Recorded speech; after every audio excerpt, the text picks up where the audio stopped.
Hello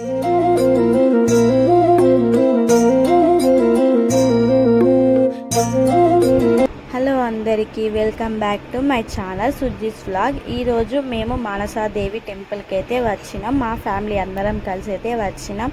మేమైతే మానసాదేవి టెంపుల్కి అయితే లోపలికి అయితే వెళ్ళినాం. ఇక్కడ స్టార్టింగ్ హనుమంతుడు ఉంటాడు.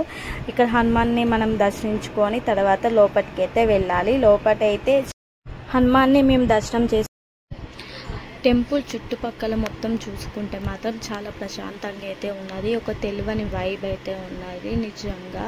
అలాగే ఈ మానసాదేవి టెంపుల్ చాలా అరుదైన టెంపుల్. ఎందుకంటే ప్రపంచంలో 2 మాత్రమే ఉన్నాయి. ఫస్ట్దేమో ఉత్తరాఖండలో వారణాసిలో ఉన్న అమ్మవారు, మళ్ళీ మన తెలంగాణ కరీంనగర్ కాశీపేటలో ఉన్న అమ్మవారు. ఇక్కడ మానసాదేవి టెంపుల్ చాలా మహిమ గల అమ్మవారు.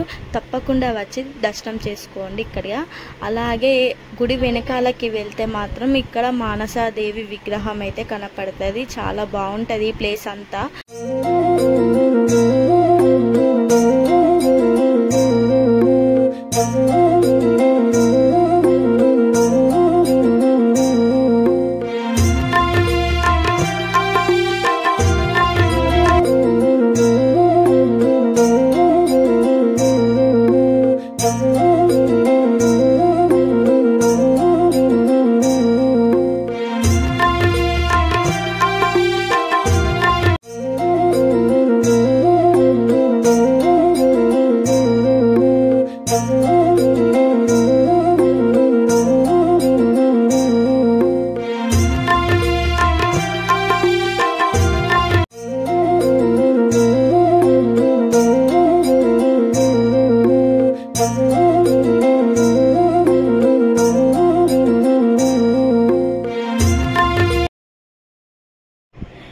టెంపుల్ లోపలికైతే వెళ్ళినాము.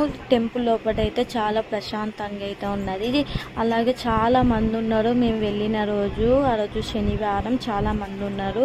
అలాగే ఇక్కడ స్వయంభూగి గణేశుని అయితే దర్శనం చేసుకోండి. నేను కూడా చేసుకున్నా. దర్శనం చేసుకొని అయితే వెళ్ళినాం. అలాగే ఇక్కడ సీతారాములని కూడా మేము దర్శనం చేసుకున్నాము. దర్శనం వెళ్ళినాం. వెళ్ళి మన స్వయంభూగి మానసాదేవి అమ్మవారిని అయితే మేము దర్శనం చేసుకున్నాము మనస్ఫూర్తిగా. కానీ అమ్మవారిని చూస్తూ ఉన్నంతసేపులో అయితే ఏదో తెలియని వైబ్ అయితే వచ్చింది. నిచ్చిన అమ్మవారు చాలా మహిమ గల అమ్మవారు. అలాగే ఇక్కడ మన స్వయంభూయి లక్ష్మీ దేవత కూడా ఉంటుంది. ఆ అమ్మవారిని కూడా దర్శనం చేసుకోండి. అలాగే మేమైతే ఇక్కడ గుళ్ళే అమ్మవారికి అయితే ముడుపులు అయితే కడతాం. ఇక్కడ ముడుపులు కట్టి ఏమనుకుంటే అది జరుగుతుందట. అలాగే మేమైతే ముడుపులు కట్టినాం మా ఫ్యామిలీ అందరం కలిసి. ఈ ముడుపులు తీసుకెళ్ళి గజస్తంభం ముందు మొక్కుకొని కట్టాలి. మనస్ఫూర్తిగా కట్టినాం, అయిపోయింది. అలాగే టెంపుల్ బయట స్ట్రైట్గా ఉంటుంది. మనకి అన్నదానం కూడా పెడతారు.